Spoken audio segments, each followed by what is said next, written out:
Hi జనని, ఏంటి రమ్మన్నావు? అర్జున్, అతని పేరు శివ. స్టార్టింగ్లో ఇద్దరం ఫ్రెండ్షిప్ అనే అనుకున్నాం. పరిచయం పెరిగాక ప్రపోజ్ చేశాడు. ఓకే చెప్పాను. అందరిలాగే అప్పుడప్పుడు గొడవ పడేవాళ్ళం. గొడవలు ఎక్కువ అయ్యేసరికి విసిగిపోయాను. రీసెంట్ గానే బ్రేకప్ ఇట్స్ అయ్యి. ఓకే. నీ పాస్ట్ గురించి నేను ఎప్పుడు అడగను జనని. అర్జున్, నువ్వు అడగకపోవచ్చు, కానీ నేను చెప్పాలిగా. చిన్న చిన్న మిస్అండర్స్టాండింగ్స్ తోనే స్టార్ట్ అయింది. ఓ రోజు పెద్ద గొడవై ఇంక నా వల్ల కాదని చెప్పేశాను. తుమ్మితే తప్పు, దగ్గితే తప్పు, ఇలా ఉండు, అలా నడుచుకో. ఆఖరికి తినేటప్పుడు కూడా అర్జున్, కాళ్ళు చేతులు కట్టిపడేసి నీ మెళ్ళో తాళి కట్టనా అంటే ఎలా ఉంటుంది చెప్పు? నాన్న వస్తున్నావు, 5 minutes. నువ్వు ఇప్పుడు చెప్పిన ప్రాబ్లమ్స్ ఏవి కూడా వాళ్ళకి లేవనుకుంటున్నావా? ఇప్పటికీ మా నాన్న ఏం తినాలో ఎప్పుడు తినాలో కూడా మా అమ్మే డిసైడ్ చేస్తుంది. మా అమ్మ కట్టుకునే శారీస్ అన్నీ మా నాన్నే సెలెక్ట్ చేస్తారు. నీకో విషయం చెప్పనా? మనల్ని సాధించే హక్కు కేవలం ప్రేమించిన వారికే ఉంటుంది. అల్టిమేట్గా మనం ఎవరి కోసం మారుతున్నామో ఆలోచిస్తే ఏ ప్రాబ్లం ఉండదు. సింపుల్.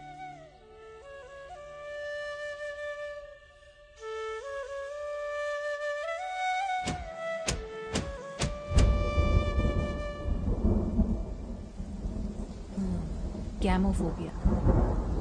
పెళ్లికి ముందు ప్రతి ఆడపిల్లకి ఉండే కన్ఫ్యూజనే ఇది. తర్వాత ఏమైంది?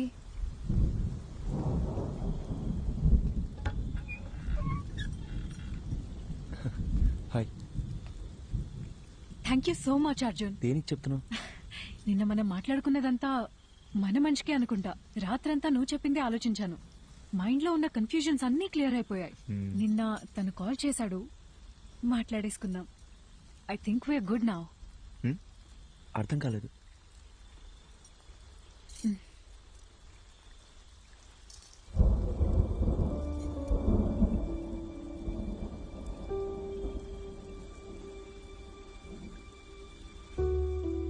సారీ అర్జున్.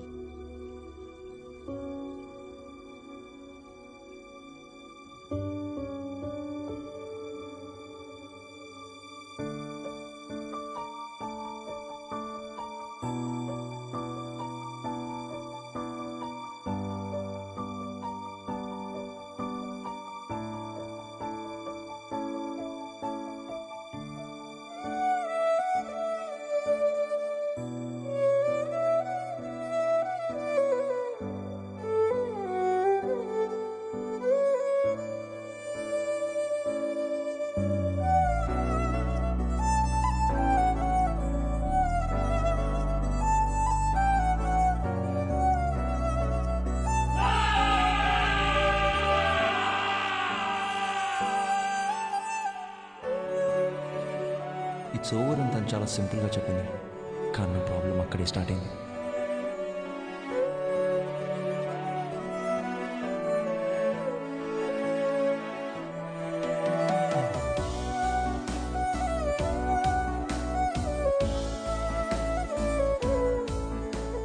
పెళ్ళి అయిపోయిందనే దానికన్నా చుట్టూ ఉండేవాళ్ళు మాట్లాడే మాటలే నన్ను ఎక్కువగా బాధపెట్టే. 26 ఏళ్ల నా జీవితంలో నేను ఫేస్ చేసిన ఫస్ట్ ప్రాబ్లం ఇదే. ఆ సిచ్యువేషన్ని ఎలా హ్యాండిల్ చేయాలో కూడా నాకు అర్థం కాలేదు. I went in to depression.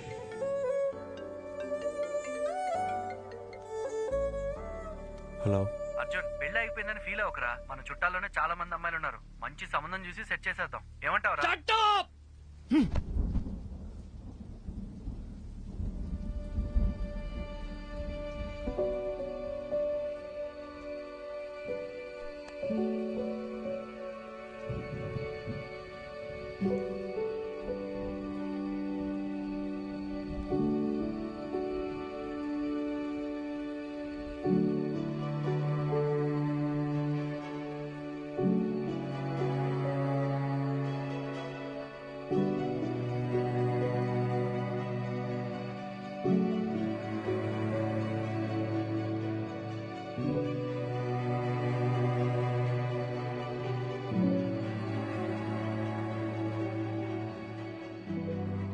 Sorry sir, నేనే అర్జున్కి పెళ్ళవ్వదు అని ఆట పట్టిస్తూ వచ్చేదాన్ని.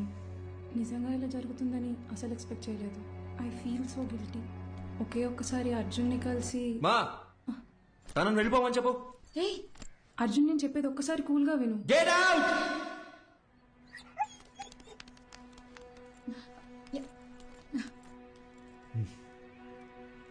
అర్జున్, ఇంటికొచ్చిన వాళ్ళతో మాట్లాడే పద్ధతి ఇదేనా? అవును. కరెక్ట్ గానే జరిగిందిరా. ఈ పెళ్లి జరగకపోవడమే మంచిది. నీకు కాదు, ఆ అమ్మాయికి. ఇంత చిన్నదానికి నువ్వు ఇలా అయిపోతే ఎలా? లైఫ్ లో ఇలాంటి ప్రాబ్లమ్స్ వస్తూనే ఉంటాయి. వాటన్నిటిని ఎలా హ్యాండిల్ చేస్తావు? అమ్మా నాకేది చేత కాదు. నన్ను అలాగే పెంచారుగా.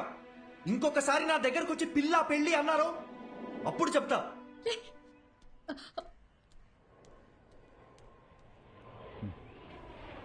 వసంతి, కంగారు పడకు. నేను హాస్పిటల్కి వచ్చేసాను.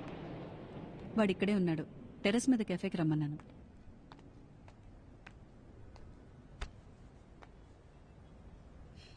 ఇన్నేళ్ల మా ఫ్రెండ్షిప్లో మీ అమ్మ ఇంతలా బాధపడుతూ నేను ఇప్పుడే చూస్తున్నాను.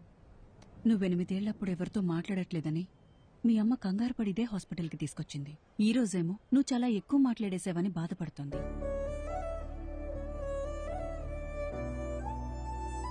వెంటనే అన్నీ మర్చిపోవాలంటే కొంచెం కష్టమే.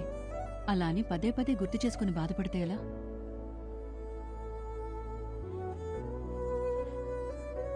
జస్ట్ 2 months పరిచయం కదా, ఎందుకు ఇంత ఫీల్ అవుతున్నాను అందరు నన్ను అడుగుతున్నారు డాక్టర్. 2 వారాలు, 2 నెలలు, 2 సంవత్సరాలు, పాయింట్ అది కాదు.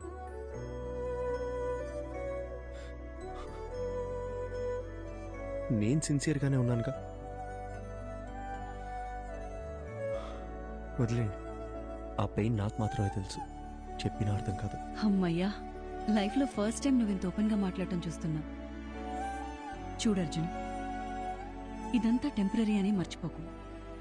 ఇలా జరిగిందని బాధపడుతూ టైంనంతా వేస్ట్ చేసుకోలేం కదా. కావాలనే కొన్ని విషయాలు మర్చిపోవాలి. Just keep your self engaged. నేను ఒంటరితనంలోనే బతుకుతున్నాను డాక్టర్. మీరు చెప్పేది నాకు అర్థమవుతుంది. బట్ నేను ఏం చేద్దామని ట్రై చేసినా మళ్ళీ మళ్ళీ జననితో పరిచయం అయినప్పటి నుంచి జరిగినవన్నీ అదే పనిగా గుర్తొస్తున్నాయి. నిద్ర కూడా సరిగ్గా పట్టట్లేదు. మైండ్ అంతా నెగటివ్గానే ఉంది డాక్టర్. పాజిటివ్గా ఉంటే నా దాకా వచ్చేవాడవే కాదు. అర్జున్, నేను ఇప్పుడు ఎంత చెప్పినా నువ్వు వినే పరిస్థితిలో లేవు. నీకిప్పుడు కావాల్సింది నా అడ్వైస్ కాదు, వేరే. ఎటైనా వెళ్ళి రావచ్చుగా. Why don't you meet some new people, do some soul searching? Doctor, నాకు ఈ ట్రావెలింగ్ అంటేనే అసలు సెట్ అవ్వదు. సరే, తర్వాత తిరిగ్గా మాట్లాడుకుందాం. నైట్ నువ్వు ఇక్కడే ఉండు. నేను రౌండ్స్కి వెళ్ళొస్తాను. Yeah, 2 minutes I'll be there.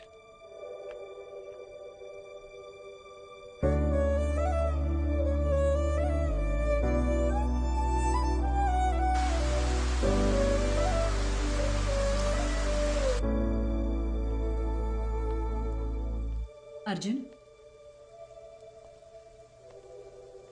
Doctor, నేను ఇక్కడ ఉండే తీరాలంటారా? కొత్త ప్లేస్లో నాకు నిద్ర పట్టదు డాక్టర్. అందుకే నీకు ఒక ఇంజెక్షన్ ఇవ్వమని చెప్పాను. హాయిగా పడుకొని లేస్తే చాలు, నీకున్న మెంటల్ స్ట్రెస్లో సగం తగ్గిపోతుంది. అప్పుడు మనం ఒక డెసిషన్కి రావచ్చు. ఇదిగో. ఇదేంటి? అర్జున్, నీలాగే నాకు కూడా సమ్టైమ్స్ స్ట్రెస్ అనిపిస్తుంది. అలా మనం లోగా ఫీల్ అయినప్పుడు మనసుకి నచ్చింది చేస్తేనే కరెక్ట్. నాకు రాయటం ఇష్టం. అలా నేను రాసిన షార్ట్ స్టోరీస్ ఇందులో ఉన్నాయి. నీకు బుక్స్ అంటే ఎంత ఇష్టమో నాకు తెలుసుగా. ఎలా ఉన్నాయో చదివి చెప్పు. మార్నింగ్ కలుద్దాం. Good night. Good night. Short స్టోరీసా? ఏం స్టోరీస్?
ఏం చేయకపోతేనే మనల్ని 10 రోజులు సస్పెండ్ చేస్తారు.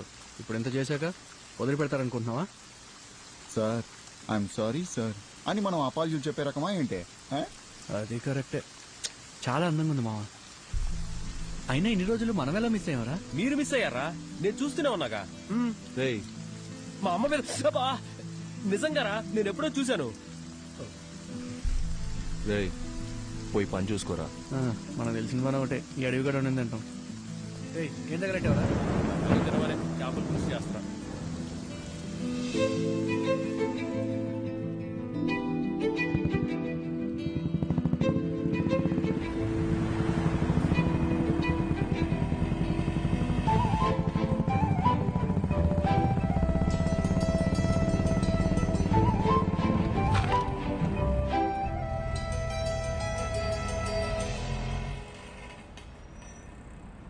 నీకు చెప్తే అర్థం కావట్లేదు. ఎక్కడికి వెళ్తా నువ్వు అనుకునే టైం కాదు. చూడడానికి ఉండొచ్చు. పద పద పద.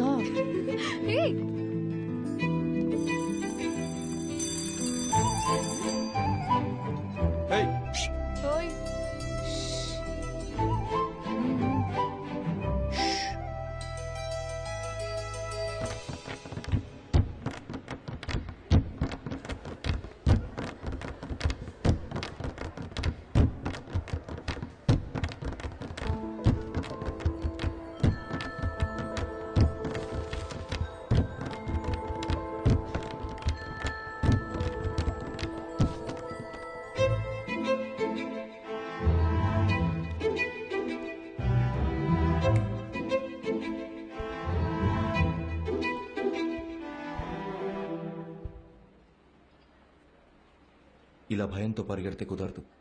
ధైర్యంగా ఫేస్ చేయాలి. ఇలా చూడు, తప్పు నాదే. అందుకే నీకు సారీ చెప్పాలని ఇలా నీ వెంట తిరుగుతున్నాను.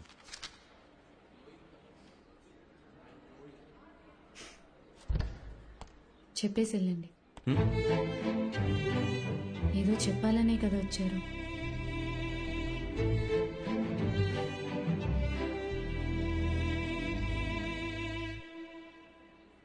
సారీ.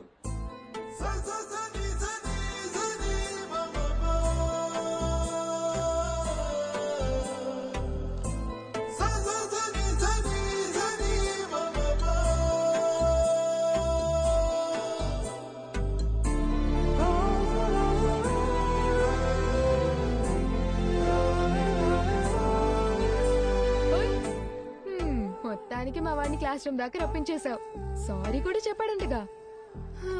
మీరిద్దరు సుఖంగా ఉంటే అంతే చాలమ్మా. కంగ్రాచులేషన్స్. నువ్వు ఆగు, మా వద్దని జాగ్రత్తగా చూసుకోండి. Good morning sister. ఏంటి ఇదంతా? మనోళ్ళు మొదలెట్టేసరే. కాలేజ్లో అందరు ఇలా బిహేవ్ చేయడం నాకు నచ్చట్లేదు. మరి ఇంకోలా బిహేవ్ చేస్తే నీకు ఓకేనా? నిన్ను అడిగాను చూడు, నాది తప్పు. అరే పాసిరా పాసిరా. అరే ఇటు. మచ్చా మీనాక్షిరా. అమ్మతోడు ఒకసారి అటు చూడరా.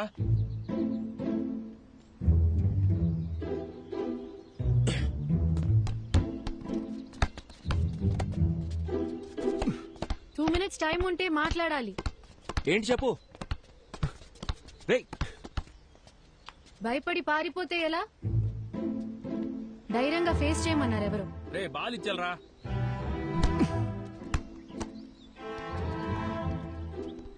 మన గురించి ఏమనుకుంటున్నారో తెలుసా? సారీ చెప్తానని వచ్చారు. ఇప్పుడు ఇలా ఇబ్బంది పెట్టడం కరెక్టేనా? నేను అక్కడే సారీ చెప్తావు అనుకున్నాను. నువ్వే క్లాస్ రూమ్ దాకా తీసుకొచ్చావు.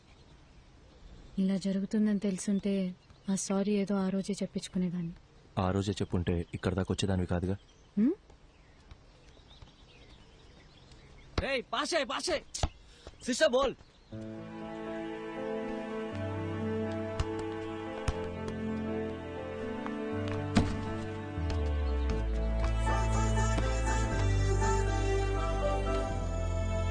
చిన్నప్పుడు నేను బాస్కెట్బాల్ ఆడడానికి స్కూల్కి వెళ్ళేదాన్ని తెలుసా?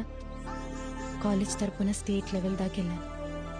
ఎదిగిన ఆడపిల్ల ప్లేయర్లా కనబడుతుంటే అందరి నాన్నలాగే మా నాన్నకి నచ్చలేదు. ఇకపై బాల్ ముట్టుకుంటే కాళ్ళు ఎరగొడతానని ఈ కాలేజ్లో తెచ్చిపడేశారు. అప్పుడప్పుడు మీరు ఆడే ఆట చూస్తుంటే ఈ డ్రాఫ్టర్తో 4 పీక బుద్ధవుతుంది.